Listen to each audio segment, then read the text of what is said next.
3000 साधना सिखा सकाऊंगा?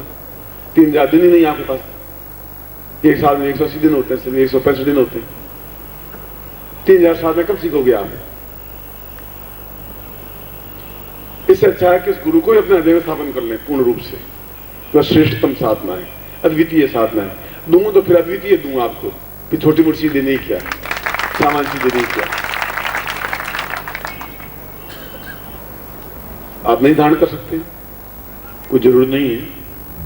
मैं कह रहा हूं आपके हृदय में सभी घर में कचरा पीछे बिखरा हुआ है, बिखरा रहने दीजिए। मैं आपको नहीं कह रहा हूं तुम झाड़ू देकर साफ करिए, मैं आपको नहीं कह रहा, मगर मैं आपको चेतावनी जरूर दे रहा हूं। अगर ऐसा नहीं हुआ तो आप 2 कदम पीछे ही हटेंगे, आगे नहीं बढ़ पाएंगे। जब ज्ञान चक्षु जागृत नहीं होंगे, ये जो बोल रहा हूं ये ज्ञान, जब ये आंखें नहीं खुलेंगी तो फिर दिव्य नेत्र नहीं खुल पाएंगे। दिव्य चक्षु जागृत नहीं होंगे तो भगवान के दर्शन नहीं हो पाएंगे, फिर सामान्य नर बन करके मर जाएंगे, समाप्त हो जाएंगे। ऐसा जीवन नहीं कहलाएगा। जीवन में अद्वितीयता होनी चाहिए। आपको नाम पूरे देश में गूंजना चाहिए, श्रेष्ठतम होना चाहिए। आप गली वाले मालूम नहीं है, आप मर जाएंगे तो मैं 30 गली में जाकर पूछूंगा कि यहाँ पुरुषोत्तम दास जी थे, मर गए, ये मालूम नहीं थे तो सही, आई डोंट नो। पर उसमें 30 गली में कोई मरा जरूर है, मुझे हमें मालूम नहीं है। पुरुषोत्तम दास था, हरिलाल था। वो आप कितने मशहूर हैं आपके गली में, गांव में, आपको देख लीजिए। जब गली में मशहूर नहीं, देश में, शहर में मशहूर नहीं है, तब आप क्या उम्मीद करेंगे कि आपको मृत्यु के बाद लोग याद रखेंगे? और याद नहीं रखेंगे तो फिर आपका जन्म होना ही बेकार हो गया, फिर फायदा भी क्या हुआ? इसलिए इस समय में ऐसा कर सकते हैं, अभी समय है अपने पास। इसलिए कल मैं उस प्रयोग को संपन्न करवाऊंगा, मगर उसके लिए जरूरी होगा कि सुबह आप उठेंगे और स्नान करके, और निखिलेश्वर स्तवन किताब है या जो किताब है गुरु पूजन किताब है, गुरु पूजन करेंगे। और सुबह भी मैंने कहा था कि मैं आपका गुरु नहीं हूं, मेरा ज्ञान आपका गुरु है। मैं शरीर तो रहे नहीं रहे, मैं तो बहुत आगे की बात है, ज्ञान मेरा खोया नहीं जाएगा, किताब मेरी खोई नहीं जाएंगी। उसका पाठ करें। आपके पास गुरु चित्र होना चाहिए जिसकी आप पूजा कर सकें, मैं उसको स्पर्श करके प्राण चेतना युक्त बना सकूं। और इसका एक्सपेरिमेंट ये है कि आप प्राण चेतना युक्त चित्र अपने घर में स्थापन कर ले। मैं सबके सामने घोषणा कर रहा हूं, मंच पर, माइक पर, ये टैप हो रहा है, बता रहा हूं।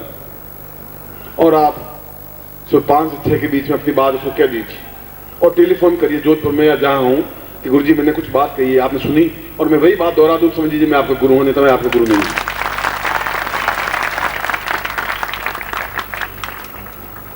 इससे ज्यादा एक्सपेरिमेंट आपको और क्या चाहिए?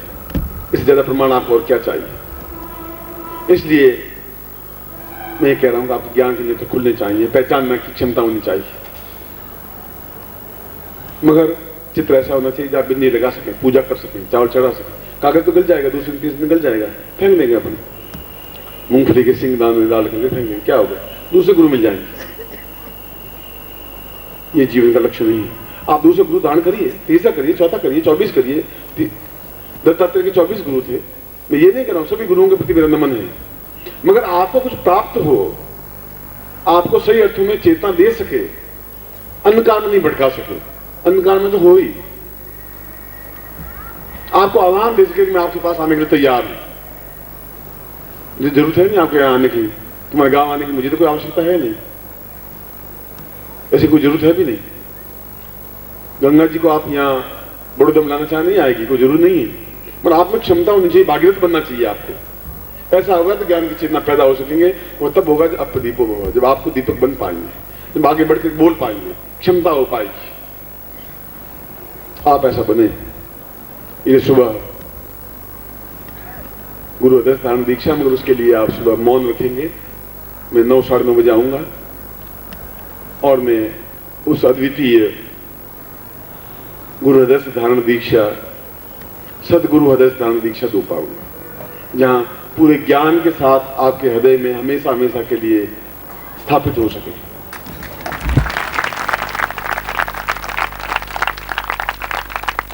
फिर आपके सामने अंधकार नहीं होगा, फिर आपको कोई भटका नहीं सकेगा, फिर आपके दिमाग में कचरा नहीं बचेगा, क्योंकि ज्ञान की नेता में जागृत होंगे, फिर चेतना में जागृत होगी।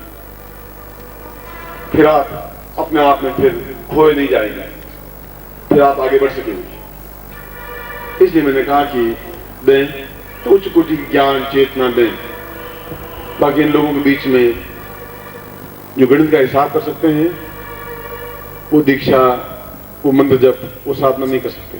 उनके लिए रास्ता नहीं है। उनके रास्ता, उनकी पत्नी इंतजार करिए, वहां जाना है उनको, उनके बच्चों के पास जाना चाहिए, उनको यहाँ बैठने की आवश्यकता है भी नहीं, उनको शिष्य बनने की जरूरत नहीं है। तो त्याग कर सकता है, चैलेंज ले सकता है, समुद्र में कूदने की छलांग लगाने की हिम्मत कर सकता है, वो शिष्य बन सकता है। उसमें क्षमता होनी चाहिए। सही अर्थ में वह शिष्य है जो कुछ करके दिखा सके, क्योंकि तुम मेरा हाथ हो, पांव हो, नाक हो, आंख हो, कान हो, और आप सब मिलकर के मैं बना हूं, मैं अकेला नहीं बना हुआ हूं। इसलिए आपको कहना मेरा धर्म और मेरा फर्ज है। अगर पूरे देश में फैलाना मेरा फर्ज और धर्म है, आपको समझाना मेरा कर्तव्य और धर्म है, आपके दिमाग के कचरे को दूर हटाना मेरा फर्ज है। और जो गलत मंत्र जाप कर रहे हैं, मरे हुए बच्चे को छाती चिपका रहने से बच्चा आपके काम नहीं आ सकता है।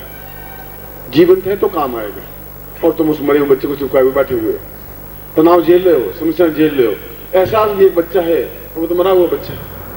जो मंत्र जाप कर रहे हो, उस मंत्र में चेतना है ही नहीं, प्राण शरीर मंत्र है ही नहीं, तो उस मंत्र को 10,000 बार जपने से क्या होगा? रोटी रोटी रोटी रोटी करने से पेट नहीं भरा जाएगा।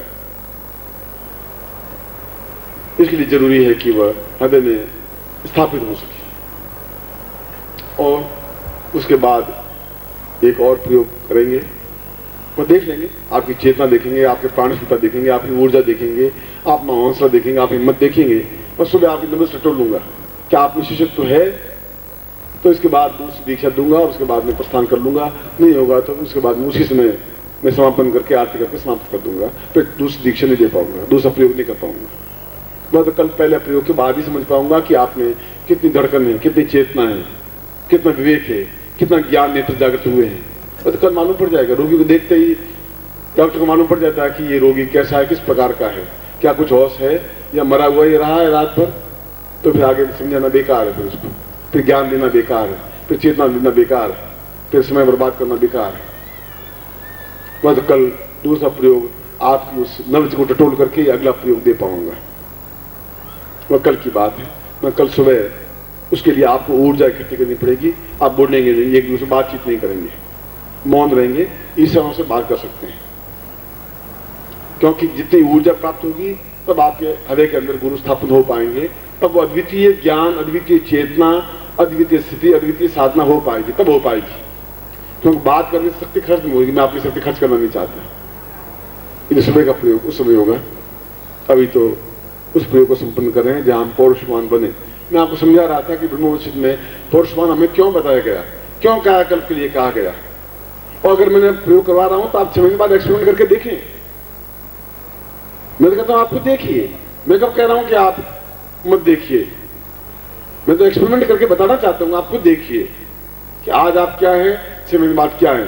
आज कितनी गोलियां ले रहे हैं, 6 महीने बाद कितनी गोलियां ले रहे हैं। आप डॉक्टर के पास कितने जा रहे हैं, 6 महीने बाद कितने जा रहे हैं। आप खुद देखिए, तब मालूम पड़ पाएगा। अगर तब तक आप शिष्य बने रहे तो, और यहां जाते ही भूल गए, तो मेरा कोई दोष नहीं है, फिर मेरी कोई कमी नहीं है, फिर मेरी कोई न्यूनता नहीं है। तो आप मेरे साथ जुड़े, पत्नी मेरे साथ है तो मैं उसका पालन पोषण करूंगा। वो छोड़ के चली जाएगी तो फिर मेरी कोई ड्यूटी नहीं है। इसीलिए शिष्य को गुरु के प्रति प्यार, स्नेह, अटैचमेंट होना चाहिए, और गुरु को उसके शरीर में, हृदय में स्थापित होना चाहिए। ये एक एक्सपेरिमेंट है, कर रहा हूं, देख रहा हूं। कल कितने लोगों में चेतना, ज्ञान प्राप्त हो सकता है, वो कल मालूम पड़ पाएगा। अगली अद्वितीय प्रयोग, क्योंकि प्रवीण तो कई, आप लोग भी कई साधनाओं शिविरों में आए हैं और कई प्रकार के प्रयोग किए हैं, देखे हैं। तो प्रयोग भी कल उस प्रयोग के बाद ही समझा पाऊंगा, जब मैं एक बार आपको देख पाऊंगा। इसलिए उस उपनिषद की मैं चर्चा कर रहा था कि ये साधना वाली क्यों जरूरी थी, क्यों जरूरी है, और इससे क्या लाभ है। क्योंकि हम यौवनवान बने, सुंदर बने, तेजस्वितावान बने, और शतायु भव शब्द है तो उसको पालन करें। अंतिम क्षण तक भी कार्यरत हों, खाट पड़े पड़े हमारी सांस में निकल जाए, निर्याती हुए नहीं बने, घिसते हुए नहीं मरे, रोते हुए नहीं मरे, आंखों में चमक और तेजस्विता हुए मरे, और होठों में मुस्कुराहट लिए हुए मरे, और 100 साल के बाद मरे, पहले नहीं। इतनी क्षमता तब हो पाएगी जब आप ओम परम तत्वाय नारायणाय गुरुभ्यो नमः। ओम ह्रीम मम प्राण देह रोम प्रतिरोम चैतन्य जाग्रय ह्रीं ओम नमः। ओम भूर्भुवः स्वः तत्सवितुर्वरेण्यं भर्गो देवस्य धीमहि धियो यो नः प्रचोदयात्।